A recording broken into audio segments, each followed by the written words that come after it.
What's up, everybody? Today is Monday, August 19th. It is episode 9 time. It's been a couple weeks since my last episode, too. Before I get started here, I am running solo again this week.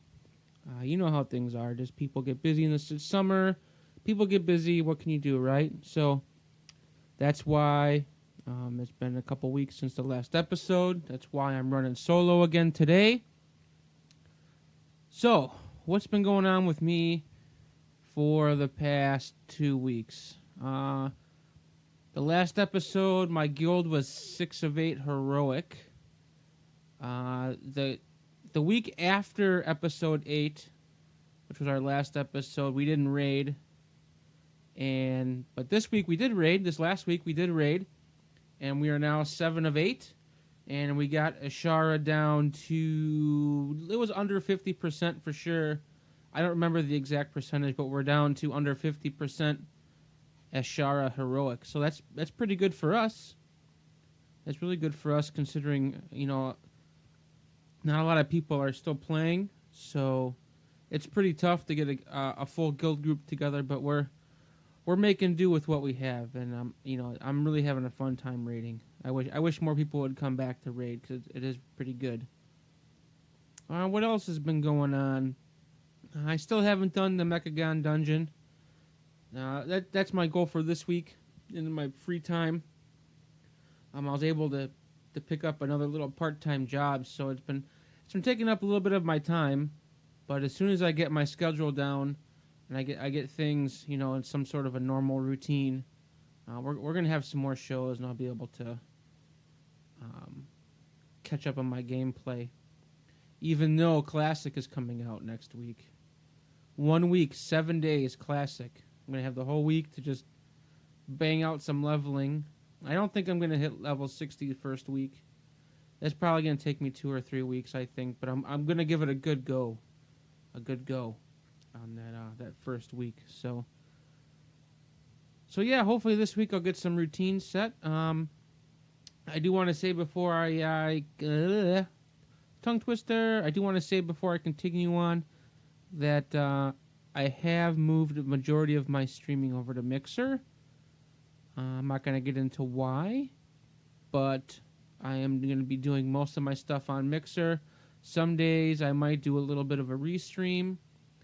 The last time I tried to use Restream, it didn't work out so well. It was doing some really funny stuff when it was sending it to Twitch and Mixer. So, for a while here until things get squared away with that, I'm going to be doing Mixer only streams, which is good. The community's smaller, a little bit more tight knit, I think.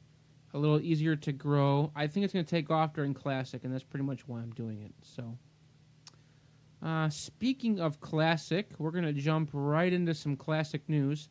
I got a whole bunch of stuff to talk about in this episode in regards to Classic and retail or current WoW, however you want to say it. I'm going to call it retail until I hear a better term to call that the current WoW. So, anyways, my segue into Classic. The first little bit of news over the last couple weeks, if you guys haven't been paying attention, Classic servers have been announced. I don't have all the names here, but I can give you the counts. As of like an hour before recording this episode, Blizzard did come out and say that they are adding 2 more PvP servers. So the current server counts are as follows. We have 4 PvE servers, 8 PvP servers, 1 RP server, and 1 RP PvP server. So like I said, that's updated as of like an hour before I'm recording here. I actually anticipate them adding 1 or more 2 servers before Monday. I really feel like that's going to happen. I don't think they're going to have enough roleplay and roleplay PvP servers come opening day. I know they have numbers and such that probably might dictate otherwise, but I feel like all these people are going to get on all these real crowded servers, and they're not going to like it. So they're going to go to the least crowded servers, and those are the role play servers, and they're going to get on it and play there. So that's my personal beliefs. We'll see what happens come Monday. Also, over the last couple weeks, on August 12th to be exact, Blizzard opened up the classic name reservations on the servers. I was able to get the 3 characters and names that I wanted. I got a mage, I got a warrior, and I got another mage. So I got 2 on one server, 1 on another server. I'm really excited for Classic. God, I'm just stoked. I don't even, without screaming into the microphone how excited I am. That's all I can say is I'm stoked. And I think a lot of other people are stoked too, and that is why Blizzard has warned that there is going to be queue lines of an excess of 10,000 players on some of these the servers that they have. So specifically in the U.S., the server named Herod, Herod, Blizzard warned everybody in a blue post the other day that they recommend that everybody moves to the Stalag server. And not everybody, but some people really think about moving to the Stalag server because the queue lines are definitely going to be in excess of 10,000 people. And that is huge. Like, when we were trying to get into the beta, when they had like the open beta testing or whatever, or I don't remember what it was called, but they allowed us to test. Like, queue lines were over 1,000, and that was taking like 10, 15 minutes to get in. So, I mean, it's going to be rough. 10,000 people in a line. It's going to be a long time to get in the Classic. So, I hope people think about switching servers. I do plan on playing. I have 2 of my characters are on the so-called streamer server, Faralina. The reason I did that is because I know a couple streamers that I watch are going to have multiple guilds, and I know those guilds are going to be very active, and that's what I want. I want an active guild. I'm just worried that if I go to another server, I'm not going to be able to find a guild. Like, I know I can get into these guilds. We'll see. We'll see what happens. I might change my mind and not even play on there and just go for like the complete Classic experience with new people, such and such. And speaking of guilds, I don't know what my current guild's plans are for Classic. I'm sure there's something going on. I just don't know. I should probably look into that, to be honest. Maybe that'll be my goal. My 7-day goal here is to look into seeing what frickin' server they're playing on. Blizzard has also estimated that in comparison to 2006, when most realms were crowded, they're considering that as medium today, meaning like, how can I can say that better by saying estimates of a medium populated server today are the same as like a full server in 2006. So the blue post that I'm getting this information from pretty much just stated that server technology is better, and that even though the server technology today is better than it was back in 2005 and 2006, they're still full. So they're looking for players to move. So that's why I got to figure out what my guild's doing and everything else. So I'll be able to figure out what's going on. That's about it. Let's see here. There is going to be a Classic Dev AMA on Reddit tomorrow, which is Tuesday, August 20th at 10 a.m. Pacific. That's noon Central Time. 10 a.m. Pacific, noon Central AMA, Dev AMA on Reddit. And that is about it for the classic news. Since there was only a little bit of classic news, I decided I was going to talk about some classic facts that you might not know and that you might know in regards to classic WoW. So starting off, Blizzard has advertised classic WoW as releasing on August 27th, which is true if you live in Europe. But however, if you live in the United States, the launch is actually August 26th, Monday, at 3 p.m. Pacific, 5 p.m. Central, 6 p.m. Eastern. And I think it's just a little bit deceiving for some. Not that it's bad. Just, Blizzard's telling everybody the Europe launch time and not the U.S. launch time, which is fine.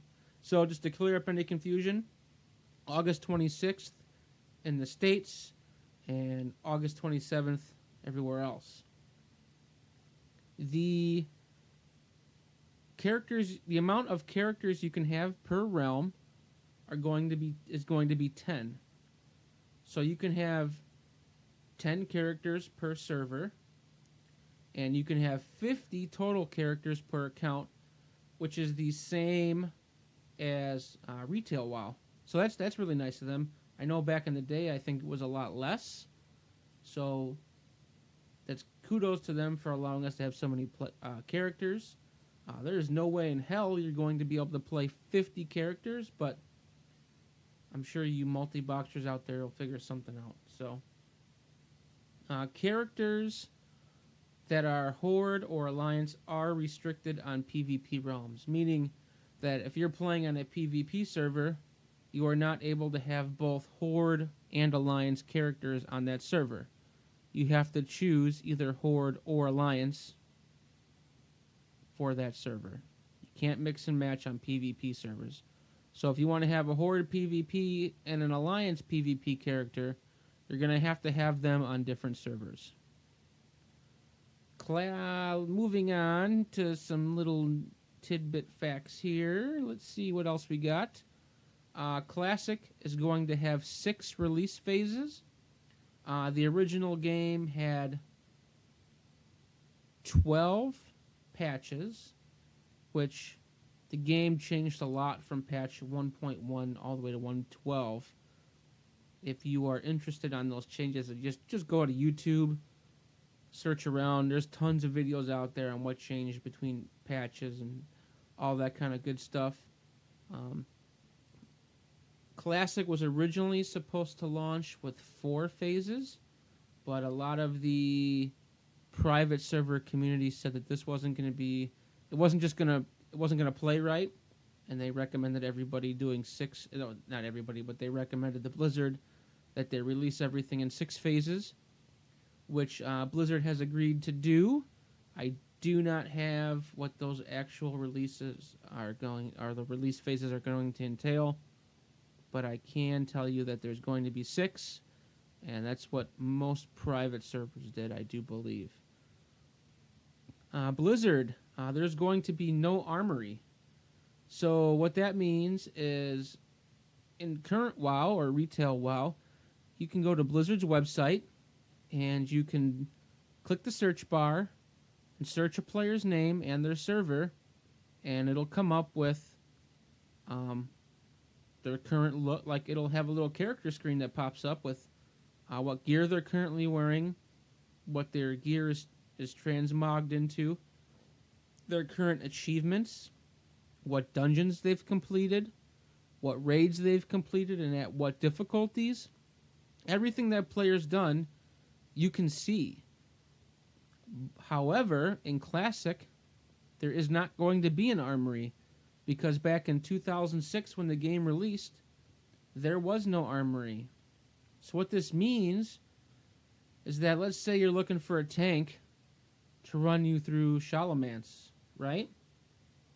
Or Dead Mines, or whatever, or Fire. You're looking for a tank for Molten Core, and they say, "Oh yeah, I've done this, I've done that, blah blah blah. I got this gear, that gear, this gear." That's all fine and dandy, but you're going to actually have to physically go to that player, or they're going to actually have to physically come to you, and you are going to have to click and inspect those players to see what gear they're wearing. Crazy. That is one thing when I was looking up facts to put in the podcast. That was one thing that I didn't know Classic didn't have. I always thought there was an armory and that you could always just check online and see what players are doing, but no, there wasn't one. I think this is great.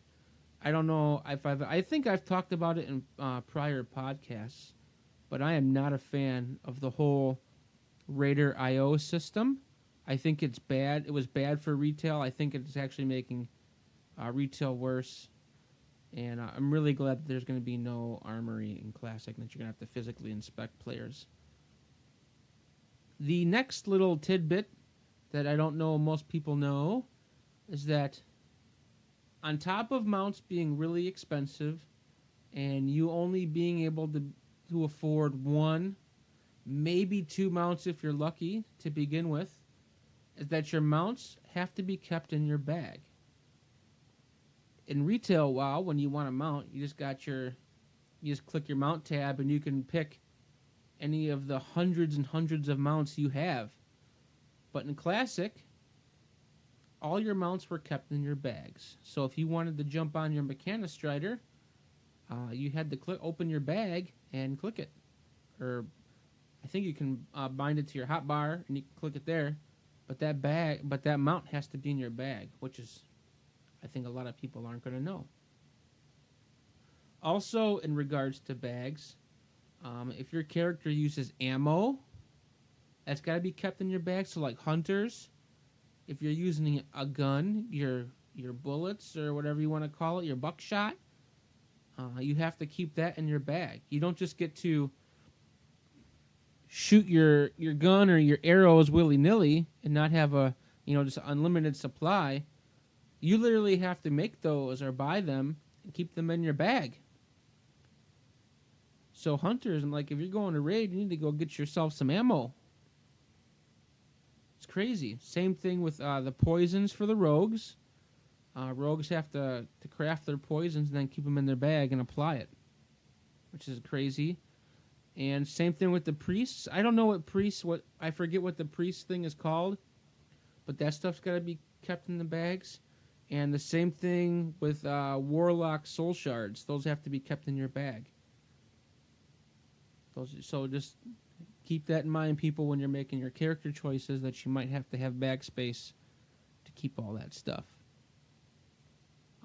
Earlier we talked about no armory. To go along with that, there's no transmog in Classic. It's like if you get this really cool looking helm that you think is just the bee's knees, and later on in the game you get an upgraded helm, but it looks like crap, you can't transmog into that helm. You are stuck with what you have. And the last little bit that I think is funny as hell when people don't know about, but I'm sure most people know about this one, but when you don't and you first find it, you're like, what in the heck? And when I first started playing the game in Cataclysm, the game still had this in its talent trees. So in retail WoW, I forget what levels all the, like, there's like 7 different, so there's like 21 different talents grouped into groups of 3, I do believe, and I think there's 7 different choices you can make. 6 or 7, I don't remember. But you get a choice of 1 of 3, and you level up and you hit the next milestone, you can choose 1 of 3. You level up some more, you hit the next milestone, you can choose 1 of 3. Well, in Classic, every level you get a talent point. And you keep getting talent points and talent points and talent points. And you could spend your points on a talent tree. And as you unlocked certain talents, that would unlock the next talent. Kind of like, if you guys remember WildStar and their little talent system they had. Or like another comparison would be Path of Exile. their crazy talent tree. It's not as detailed as Path of Exile, but it's there, and you can choose between, like, for warriors, you have Fury, Arms, Protection. You can choose all, you can choose multiple talents from multiple specs. You're not limited to one certain spec. So your build potential for your characters is just through the roof. And that's one reason why people like Classic, is there's so many different builds, and there's so many endless ways that you can play your character, and it just keeps things going for you. So that is all the little news I had about Classic WoW. Again, we are at the time of this recording. We are literally 7 days away. I don't have an exact countdown timer, but we're 7 days away. So I'm super stoked. I'll see you guys all in Classic WoW. And let's see, moving on to retail or current WoW. Last week, Raid Finder Wing 3 opened. Shame on me for not getting the podcast out beforehand with the little guide. But we're here now, and we're going to talk about Wing 3. The Eternal Palace, Raid Finder Wing 3, consists of 2 bosses. The first boss is Zakul, the Harbinger of Nyalotha. And the last, 8th, and final boss is Queen Ashara herself. So we are going to start off with talking about Zakul. He is a kind of like a big, hulky, tentacly looking dude. Let's see. I'm going to try not to... I know I'm doing it, and it's really hard for me to stop. I keep smacking my lips like I don't know why I do it. I gotta stop. So hold on 1 second. I'll take a drink. Okay, that's so good. So good. The drink is so good. Okay. Let's see. Zakul. So, to start off, we're going to talk about all the phases, okay? This is a 4-phase fight, but there's little things that happen throughout the entire fight that are going to happen in all the phases. So, do not enter the Dark Beyond Void around the edges of the room. The boss arena is like a big circle. And basically what this means is if you walk off the floor into the Dark Beyond Void area, you will take damage. I have not personally walked off the edge. I don't think you fall. I think you just take damage. I'm not 100% sure, but just don't do it. Basically, don't do it.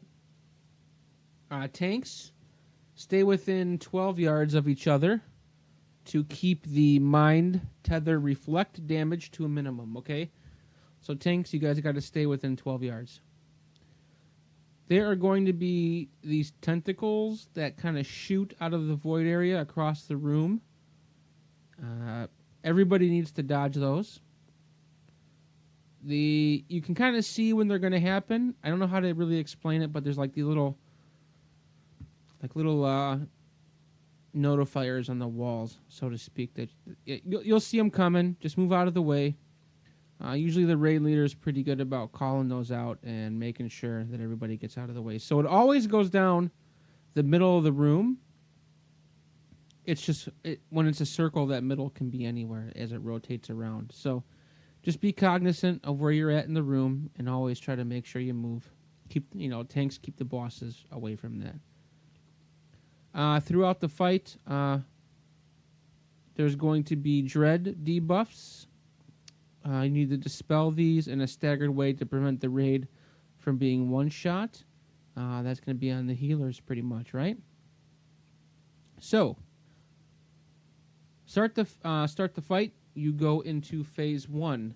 That is considered to be in the standard realm. This is throughout the fight, players will move into different realms to fight the boss for certain things to happen. So this is phase 1. The standard realm goes from 100% health to 85% health. Okay?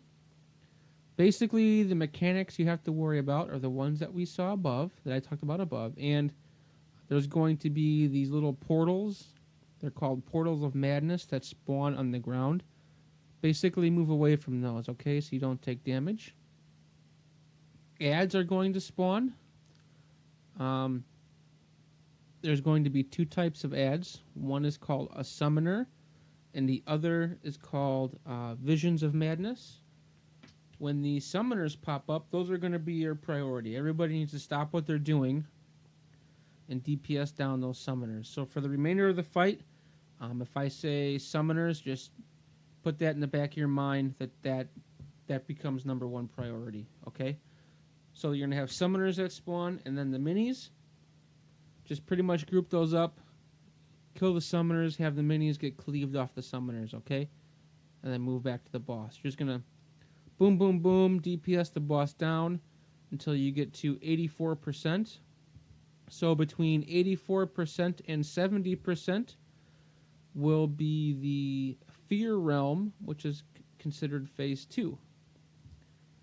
Healers are going to need to heal through the Hysteria damage stacks. The boss is going to target players with Hysteria. Basically, it's just going to do a ticking damage to players. The healers are very capable. If you're made it this far, the healers should be very capable enough to just deal through these damage or heal through these damage stacks. So healers, do your thing. Just heal through that shit. If you get a manifest nightmare debuff, you need to move away from your allies. After the debuff expires, it will leave a pool on the ground, so don't step in it. So basically, if you get a manifest nightmare debuff, you need to move away from everybody and make sure when it drops off that you're standing in a good spot, so you don't drop it on a healer or drop it underneath the tank who's tanking the boss or whatever. Okay, so make sure you drop it in a good spot. You're going to have to move the tanks are going to have to move the boss around to the maddening eruption zones before it explodes. There's these little swirlies on the ground. The tanks will know where to move them. You'll see them on the ground. You should have something pop up on your DBM or whatever. So just move the boss over to those maddening eruption zones. If you do that correctly and you get the boss down to 70%, Phase 3 will begin, and that is the Delirium Realm. DPS need to go into the Delirium Realm and nuke the boss. Don't aggro the ads while you're in there. I think this is the phase where there's going to be 3 little pools that spawn on the ground. There's going to be 3 DPS that need to step into those pools and go into the Delirium Realm, okay? That is on heroic difficulty. To be honest, I've never done this fight on LFR or normal, so I don't know how that differs from heroic. But I think that's what that means. It's going to be the three little doohickeys that you got to stand in. If you die in the delirium, so you're going to have 3 people go into the Delirium Realm. If you die in the Delirium Realm, you'll just come out and you'll rejoin your allies, and you can just start. You just won't be in the realm anymore, which is bad because the boss takes extra damage in that realm, and you just really need to go crazy in there on the boss.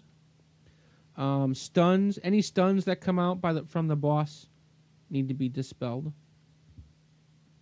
Phase 4, which is 50% to 0%. It's considered to be all realms, so everything that we've currently talked about is going to be in play for this realm, okay? You're going to also have to dispel the Manic Dread debuffs. You're going to have to enter the Fear Realm and kill all 3 summoners. So what'll happen there is these portals are going to spawn. I think there's 2 portals that spawn on the outside of the room. They'll have little eyeballs in them. All the DPS need to go in to the Fear Realm, okay? So you'll go over, you'll get a little extra action button that you need to click. You'll click that extra action button, and you'll go into the Fear Realm, You're going to go in there, and there's 3 summoners. Remember what I talked about earlier about summoners? You need to target those and get those down ASAP. Once you kill the 3 summoners, you can return to the normal realm and go back to the boss. Basically, you're also going to have to send people down into the Delirium realm. So send DPS with cooldowns into the Delirium realm before the boss reaches 100 energy. They're going to go down there and just DPS the hell out of the boss. So send your big dickers down there. The boss is going to gain a shield. Just make sure you break the shield. Just DPS through it. And repeat. So this phase is just going to kind of reset itself a few times. Just make sure you get in there. You're just going to have to repeat it. I think it happens when we downed it on Heroic. It was 2 cycles, or 2 or 3 cycles before we got it down. So that's why the repeat's there, okay? On Heroic difficulty, there is a couple differences. Vision ads, the little tiny boy ads, spawn throughout the fight. And the Delirium realm has the Tentacle Slam mechanic. No biggie. Easy peasy. You do all that, and you get the boss down, get your loot, and move on to Queen Ashara. This fight is very complex. I feel like the Heroic difficulty of this fight was too much. Kudos to those guilds that did it on Mythic difficulty. You guys are gods. You are freaking gods, because on Heroic, it's tough. I'm going to try my best to explain this fight. This is a 4-phase fight. In each phase, it's a 4-phase fight with 2 intermissions. And each phase has a lot of stuff to go with it. Okay? So you're going to start the fight, phase 1. You are going to start off having 2 mini-bosses. You're going to have to move those bosses in and out of line of sight of each other, depending on whatever casts they're making, so to speak. So, you're going to have painful memories or longing casts. Okay. Painful memories, you're going to have to move them out of line of sight, and then when they are quotations longing for each other, you need to move them. You need to stack them up. The bosses are going to leave behind little pools of goo. Don't stand in those pools of goo as usual. Pools of goo are bad. Tanks, you are going to get stacks of Cold Blast. Tanks need to swap at 3 stacks. Easy peasy for the tanks. Chain Lightning. Chain Lightning is going to be casted on a player that needs to be interrupted. Okay? Orbs. There's going to be orbs that are floating around in the room. Make sure you dodge those. One of the I don't know if they both do, or if only one of these. I didn't write this in my notes, but there is a mechanic called Charged Spear. Basically, a player is going to be targeted to have a spear thrown at them. If you are targeted, you need to move to the edge of the room, and the spear will be thrown. But you need to make sure that your line of sight doesn't go through any other players, and it doesn't go through the Titan Control Console that's in the room, the little console, or the pillars that are in the room. Okay? If you do all that stuff right, you're going to have a little part in phase 1 where you need to soak some orbs. I do believe I can't remember if it's 5 orbs or 6 orbs, but they are going to spawn in the middle of the room, and those need to be soaked. More than one player can stand in the orbs, so the more people you have standing in the orbs, the faster those orbs are soaked, but more damage you'll take, obviously. So just make sure that happens, okay? Players are going to be encased in bubbles. If you see somebody encased in a bubble, you need to DPS the bubble off of them. And last but not least, for phase 1, there's going to be these ads that pop up. They're called Hulks. I think that's an abbreviation for something else, or just like a half name, so to speak, or a nickname. I call them Hulks, but I think they have a longer name. When those come up, those need to be killed ASAP. Everybody needs to concentrate on getting those Hulks down. So you're DPSing down, and you get through phase 1, and it's just going to kind of be an intermission phase. During this phase, Ishara is going to shoot out decrees, and there's going to be orbs that pop up on the ground that need to be soaked. Okay? So depending on what decree you get is going to depend on whether or not you soak the orbs. Okay? And this is where our guild has a lot of trouble. Our guild is having a hell of a time with this, which is okay. We're learning. It's progression. It's fine. But this is probably one of the hardest parts of the fight. So your decrees are going to be soak, meaning soak an orb. Don't soak, meaning don't soak orbs. Stand together, meaning stack up with other players. Solo, meaning stay by yourself. Keep moving, mean running around, not stopping. And stand still, meaning don't move. So, these orbs are going to spawn, and Ashara is going to yell these decrees at you. In LFR and normal, I do believe you only get 1 decree, so it makes it really easy. In heroic, you'll get 2. So like in heroic, you could get soak and stand together, meaning you have to soak an orb with a group of people. Or you can get soak and solo, meaning you need the solo soak an orb. Or you can get don't soak and stand still, meaning you'll just go stand out in the open all by yourself, not move. Or you can get solo keep moving, where you have to keep moving because there's like little swirlies that tick behind you that you'll take damage on, and you have to keep running away from them. So, the LFR and normal versions of this fight are pretty easy with only having to get 1 decree. But if this is heroic and you get 2 decrees, that's where it gets really tough to beat this intermission.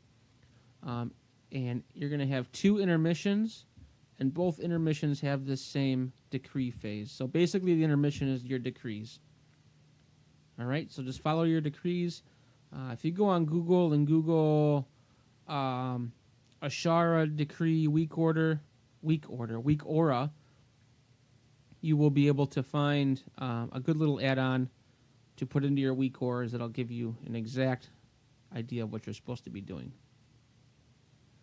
If everybody does that and nobody dies, and you have enough to continue to fight and you don't have to wipe it, phase 2 will begin. Tanks, you guys can swap whenever you feel appropriate. I don't remember if tanks gain stacks of anything or not, but if you feel like you need to swap, swap. Throughout inside the room, you're going to notice that there is 3 circles on the ground in kind of a triangle shape with 1 circle in the middle. These are called wards. Ashara needs to be positioned next to a ward to energize it. Easy peasy. You'll see that each of the 3 wards on the outside of the room have these like little like you can see how much energy they have in them. So you'll just need to move her around the room to make sure everything is energized correctly. A player will be marked with the beckon debuff. It's called beckon. If you are given the beckon debuff, you need to stand 35 to 40 yards away from the rest of the group, which is kind of far, but it needs to happen. Queen Ashara is going to cast Arcane Detonation. You need to break line of sight with everybody else. by standing. I think that's the one that's targeted towards one player.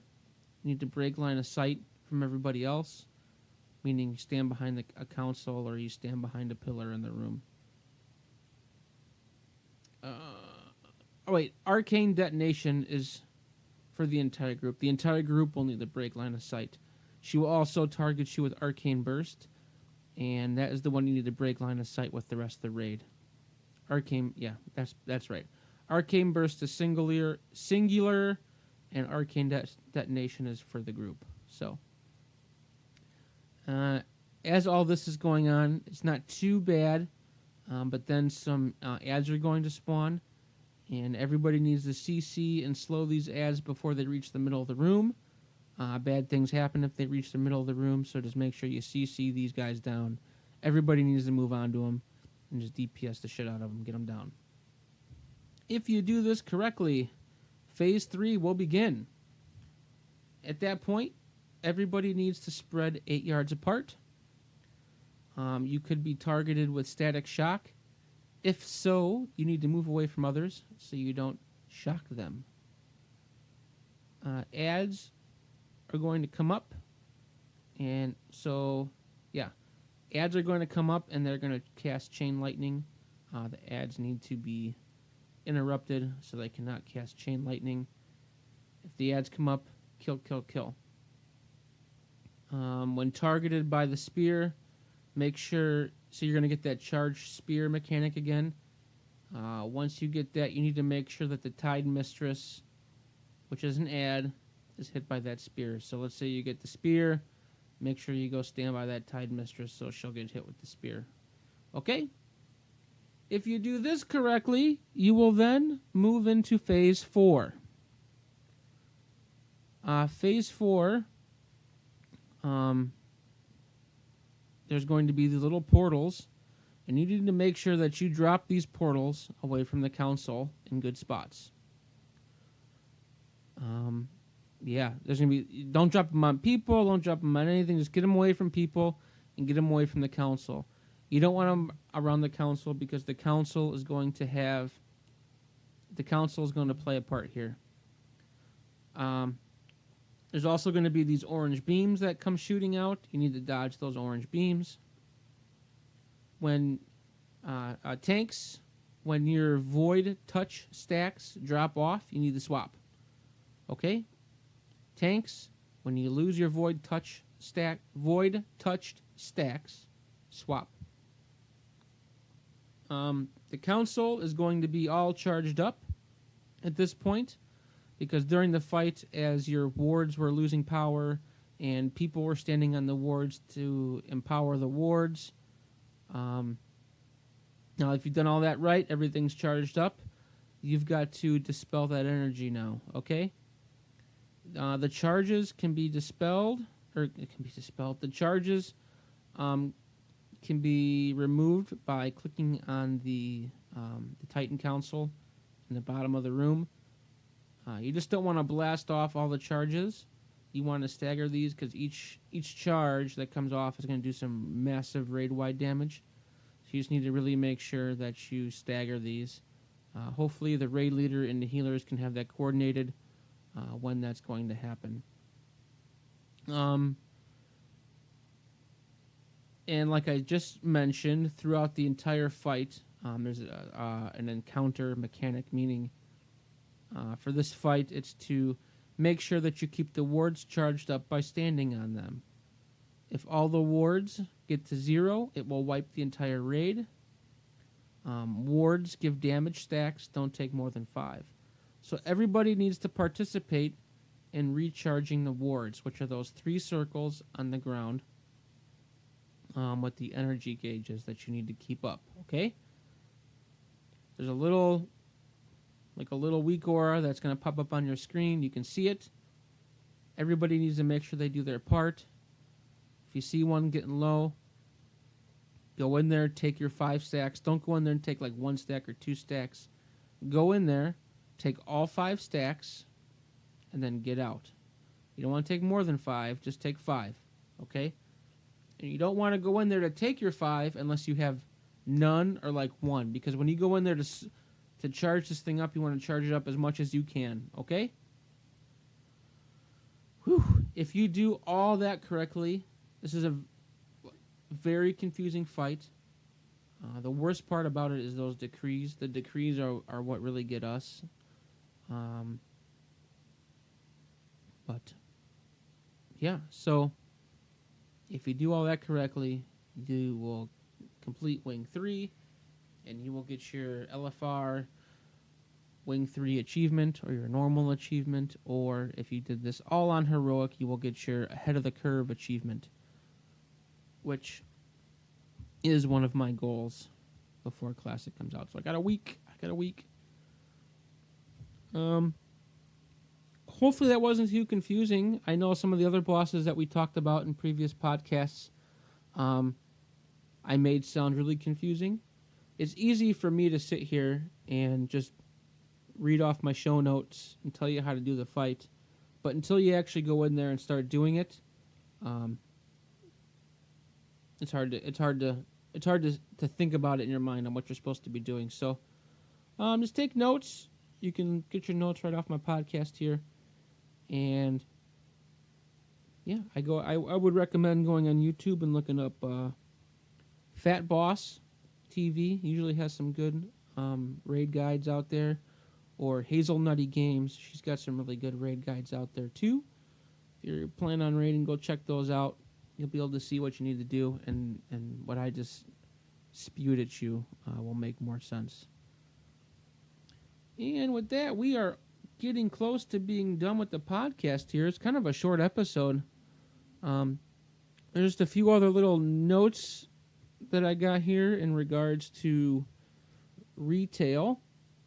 The Spirit of Ichiro, or Akiro mount, however, it's ECHE''RO. That's an archaeology mount from Legion. Is available right now until August 27th.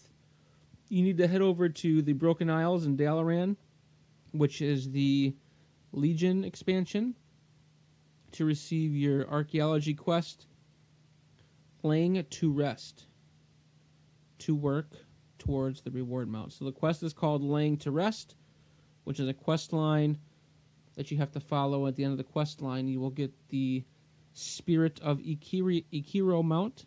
Basically, it's just like a moose mount, but it looks like a ghost. It's really cool. I got it. I got it when it was current content in Legion. Yeah, it's awesome. Freaking awesome. Flies around. It's great. Getting into some of the PTR news going around the world here. Worgen and Goblin Heritage Armor has been all but confirmed for a later patch. We don't know if it's going to be 8.2.5 or if it's going to be 8.3. But we are getting the Worgen and Goblin character model updates in 8.2.5. So if we aren't getting the Heritage Armor, then we'll probably be getting it at 8.3. So that's something to look forward to. Make sure you get your Worgens and your Goblins ready to be leveled up. Get them all leveled up. Be ready for it. Man, speaking of Heritage Armor, I'm still working on my Dark Iron Dwarf. He's at level 30. I'm working on him.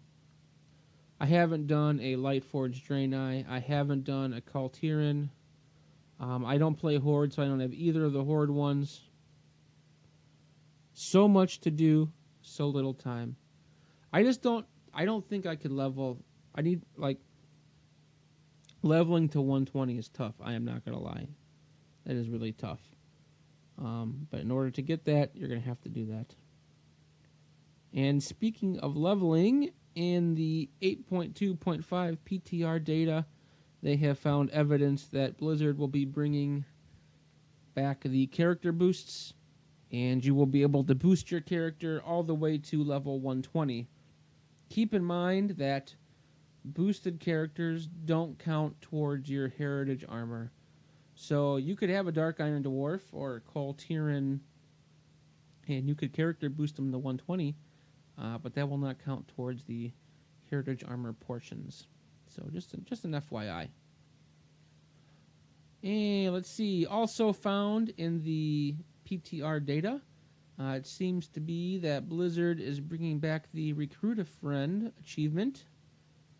And if you recruit your friend and they play for whatever amount of time Blizzard deems necessary after the fact, you will get a camel mount. Yippee! I don't think I have any camels, so I know somebody that might be able to help me get this mount, which is kind of something to look forward to. Hell yeah! Blizzard also has made a blue post. Let's see here. What's this blue post say? Blizzard has posted upcoming class tuning for the next reset on Tuesday, August 13th, which was almost 7 days ago at this point.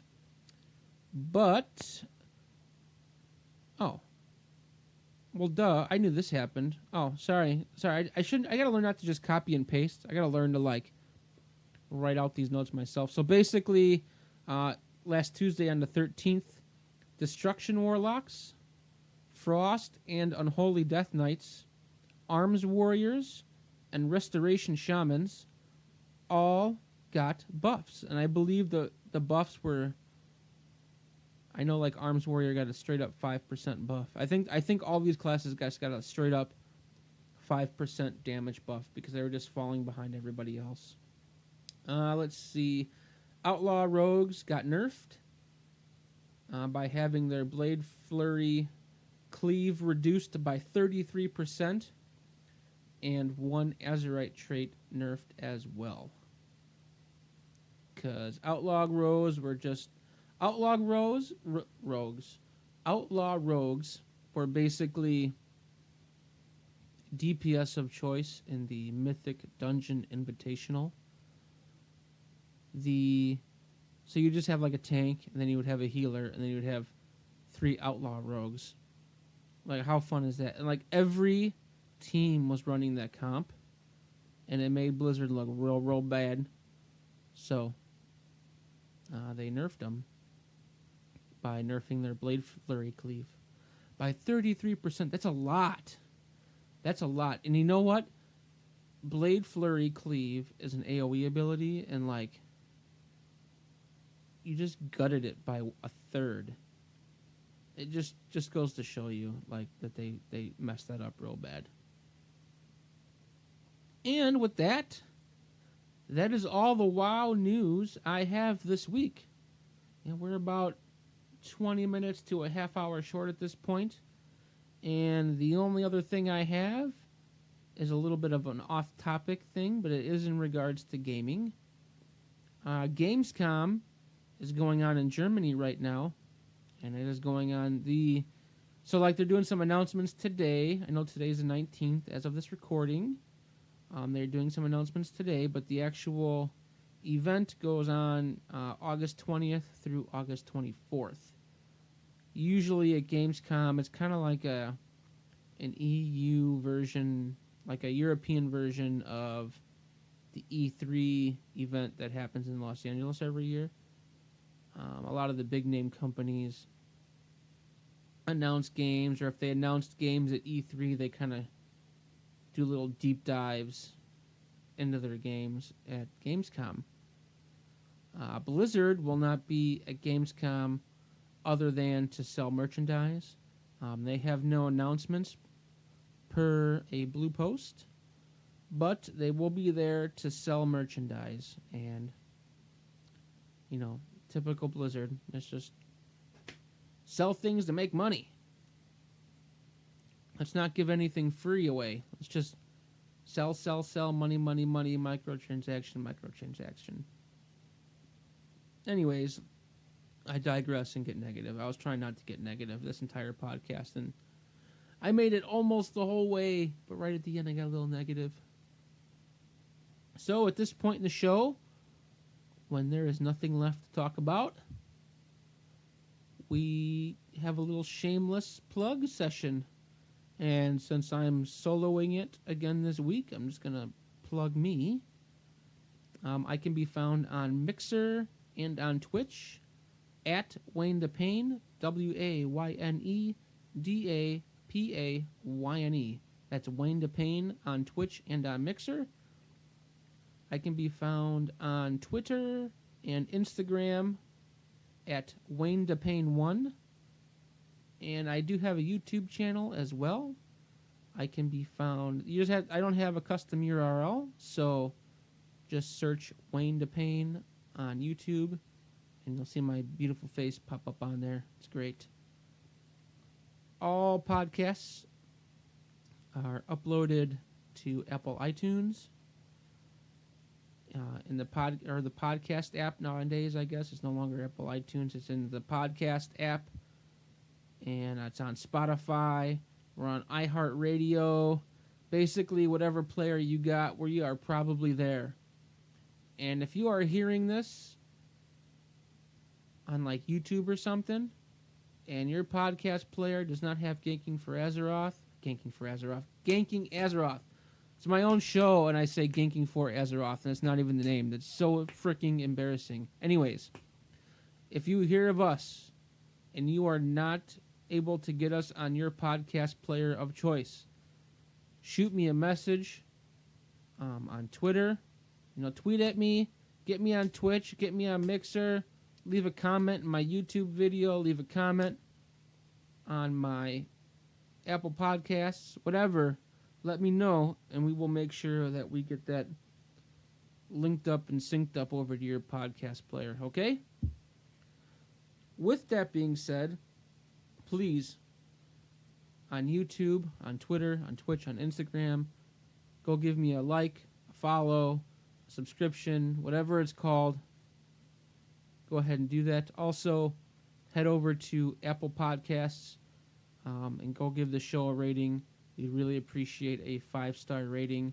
That's the biggest way for podcasts to get bigger, is to get lots of reviews of 5 stars, because then Apple will kind of promote it. I don't want to say promote, it's not the right word, but they will kind of feature you. The algorithm will change a little bit, and you might show up in some more searches. So head over there, give us a 5-star review. We really appreciate it. Don't give us any 1 stars. 1 stars are terrible. If you have a problem with our podcast, hit me up in the DMs on Twitter or whatever. I don't think my DMs are open, but tweet at me, hit me up somewhere, let me know. Don't give a 1-star review. 5-star reviews only, folks. Okay? 5-star reviews only. With that being said, thanks for listening. Much appreciated. Classic is in 7 days. Prep. We will have a podcast before Classic. One more podcast before Classic, okay? I promise that this week. I promise I'm going to get out a podcast this week before Classic. Until next time, party on.